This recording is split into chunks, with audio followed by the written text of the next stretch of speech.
Good day, STEM students. Today we're going to have the second week part of our discussion about learning activity plan number 1, which is all about electric charges and Coulomb's law.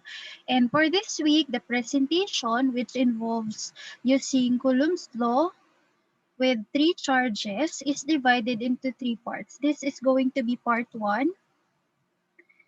And let me just remind you that yung mga hindi naka-attend ng klase natin last time, oral, chat, and Padlet recitation are now part of the grading system, and this will serve as performance task number 3, okay? Ayan.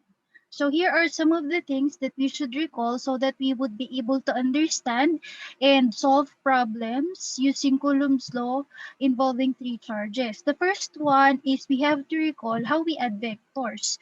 Of course, first, if the vectors are in the same direction, we just add the magnitudes and then we copy the direction.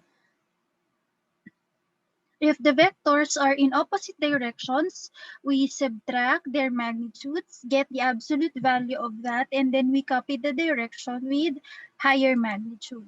And then if the vectors are forming right angles, we use the Pythagorean equation to get the magnitude.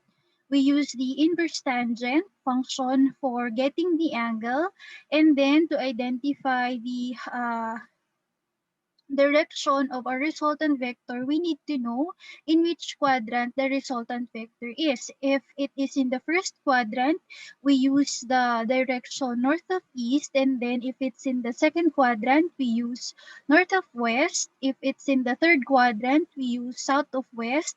And then lastly, if it is in the fourth quadrant, we use south of east. Okay?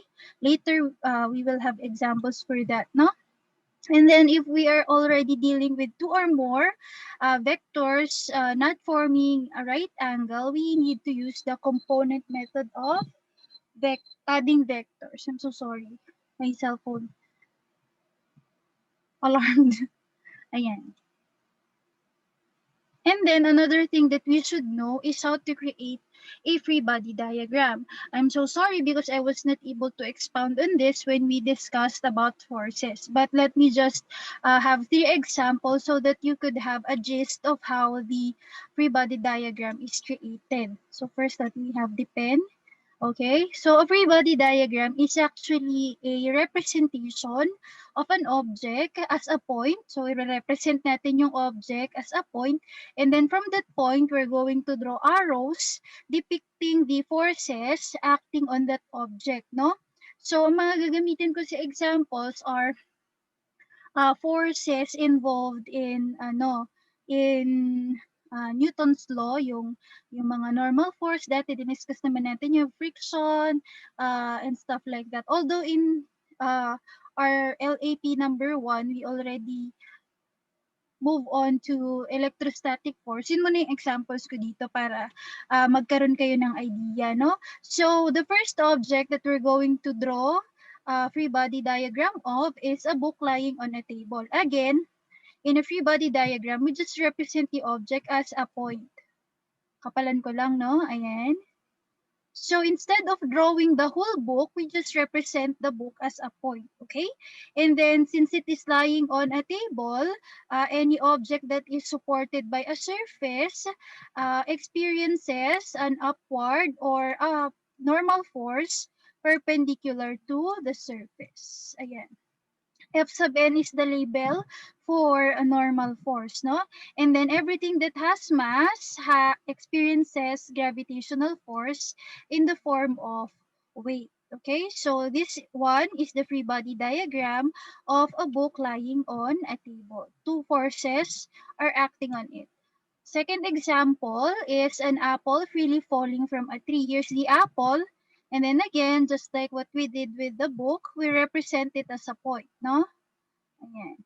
And then again, since sabi dito, the apple is freely falling, it means that it is undergoing a type of motion called free fall, and anything that undergoes free fall only experiences one type of force, and that is the downward gravitational force, again in the form of weight. Okay? So, paano kapag wala yung freely? Sabi lang, an apple falling from a tree. Kapag ganyan, two forces will be present on your apple, no? One is, again, the weight, and then another one, a force that counteracts the gravitational pull, which is called the frictional force or friction, which is caused by air resistance. Okay? So, ito yung free body diagram kapag falling lang siya. Pag freely falling, isa lang yung force na nag-act sa kanya. Okay? And then lastly, we have a ball being pushed to the right. And then again, we start with representing the ball as a point. And then since it is having mass, it will experience gravitational force, so it has weight. And then since it is located in a surface, specifically the ground, nakaka-experience din siya ng normal force. Diretso yung mga lines ko, no? Imagine nyo na lang.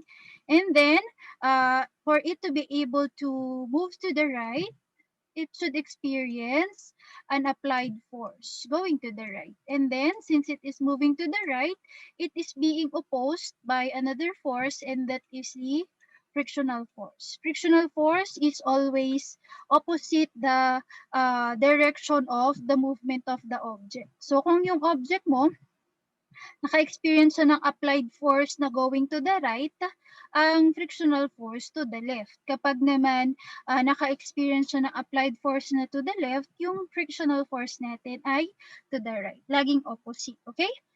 Next.